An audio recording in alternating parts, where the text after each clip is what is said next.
We turn to Chicago now, where the president is spending this holiday weekend, and fresh off the fight over the stimulus bill, is about to begin a big push for mortgage relief. NBC's John Yang joins us from Chicago with more. John? Good evening, Lester. President Obama hasn't been in office even 4 weeks yet, and he's already won passage of the biggest spending increase and tax cut bill in history. And this week, he turns to the crises in the housing and automobile industries.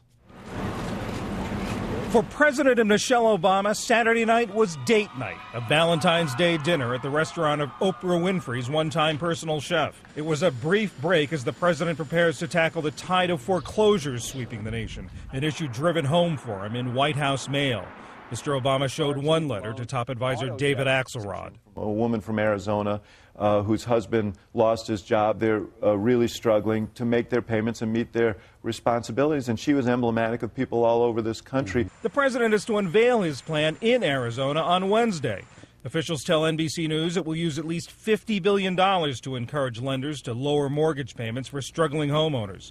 Today, key lawmakers said the money probably won't be enough. If, in fact, by the time we've used $50 billion, it turns out we can use more, then I believe the Congress would be responsive. If you don't stabilize housing, you're never going to fix this problem.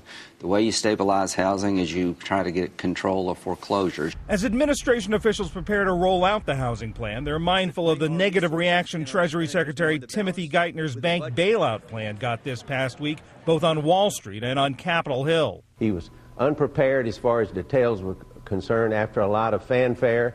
He wasted about 4 hours of the Senate's time. This week also brings the deadline for GM and Chrysler to tell the government how they plan to repay Uncle Sam billions in bailout loans and become financially viable.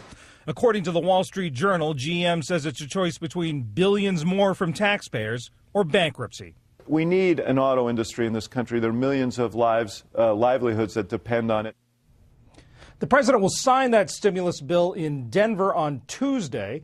And then this week he'll also make his debut on the international stage on Thursday, flying to Canada to meet with Prime Minister Stephen Harper. Lester? All right, John, thanks.